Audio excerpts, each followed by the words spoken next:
High বন্ধুরা, আমি Angel from green Angel. কেমন আছেন সবাই?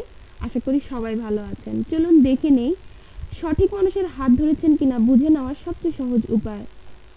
আজকালকার যুগের প্রেমের ধোঁকা দেওয়া, প্রতারণা করার হার অনেক বেশি। এক শ্রেণীর নিম্ন মন মানসিকতার মানুষ নামের অমানুষ রয়েছেন যারা প্রেমের সম্পর্ক করার নামে শুধুই ধোঁকা দিয়ে থাকেন এবং বেশিরভাগ সময়ে এই সম্পর্ক তৈরি করেন শুধুমাত্র শারীরিক সম্পর্ক গড়ে তোলার জন্য এবং নিজেদের কার্যসিদ্ধি হয়ে গেলেই সম্পর্ক ভেঙে খুঁজতে থাকেন নতুন শিকার। আপনি যাকে মনে প্রাণে ভালোবাসেন তিনি এমনই মানুষরূপী অমানুষ নয় তো?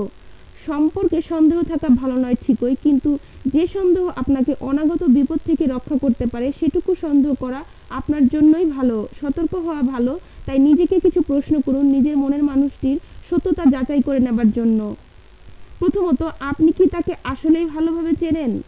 ভালোভাবে চেনার অর্থ এই নয় যে তার মুখে আপনি তার বন্ধু বান্ধব এবং আত্মীয় স্বজনের নাম শুনেছেন, ফেসবুকে তার বন্ধুদের দেখেছেন এবং তার বলা কথাতেই তাকে চেনেন। আপনি কি তার বন্ধু বান্ধবের সাথে পরিচিত এবং তার বাসা আসলেই কোথায় তাকে নিজ চোখে দেখেছেন? যদি প্রশ্নের উত্তর না হয় তাহলে একটু সতর্ক হন তার সাথে চলাফেরার সময়।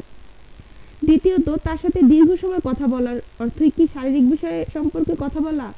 ভালোবাসার সম্পর্কে প্রেমিক প্রেমিকা অনেক বিষয় নিয়ে কথা বলেন, নিজেদের ভবিষ্যৎ সম্পর্কেও অনেক আলাপ করে ফেলেন, কিন্তু তার সব কথাই যদি ঘুরে ফিরে শরীর সম্বন্ধীয় কথাবার্তায় রূপ নেয় তাহলে তা তার দুষ্টুমি ভেবে নেবেন না, এটি বরং তার মানসিক সমস্যার কথা প্রমাণ করে।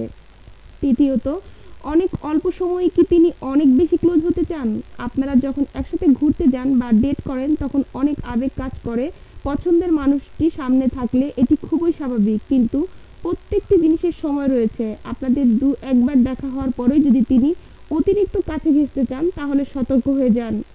চতুর্থত, তার কাছে কি আপনার বাহ্যিক সৌন্দর্য অনেক বেশি মূল্যবান? প্রতিটি পুরুষের কাছেই তার প্রেমিকা অনেক বেশি সুন্দরী এবং তারা বেশ প্রশংসা করেন প্রেমিকাকে খুশি করতে, কিন্তু আপনি লক্ষ্য করে দেখুন তো আপনার প্রেমিকের কাছে আপনার ভালোবাসার মূল্য বেশি নাকি আপনার শারীরিক ও বাহ্যিক সৌন্দর্যের মূল্য বেশি? নিজের সন্দেহের অবসান ঘটাতে আপনারই উত্তর। পঞ্চম, তিনি কি আপনাকে শারীরিক সম্পর্ক স্থাপনে সরাসরি বা পরোক্ষভাবে প্রস্তাব দিয়েছেন কখনো? এই প্রশ্নের উত্তর যদি হ্যাঁ হয়ে থাকে তাহলে অন্য কোনো বিষয় চিন্তা করার কোনো প্রয়োজন নেই, কারণ যতই বিষয়গুলো আজকালকার যুগে সহজ হয়ে উঠুক না কেন একজন ভালো মানসিকতার মানুষ কখনোই এমন প্রস্তাব করবেন না।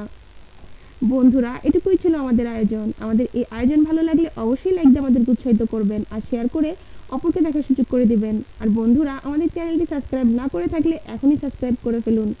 ভালো থাকবেন বন্ধুরা। আজকের মতো বিদায়। আল্লাহ হাফেজ।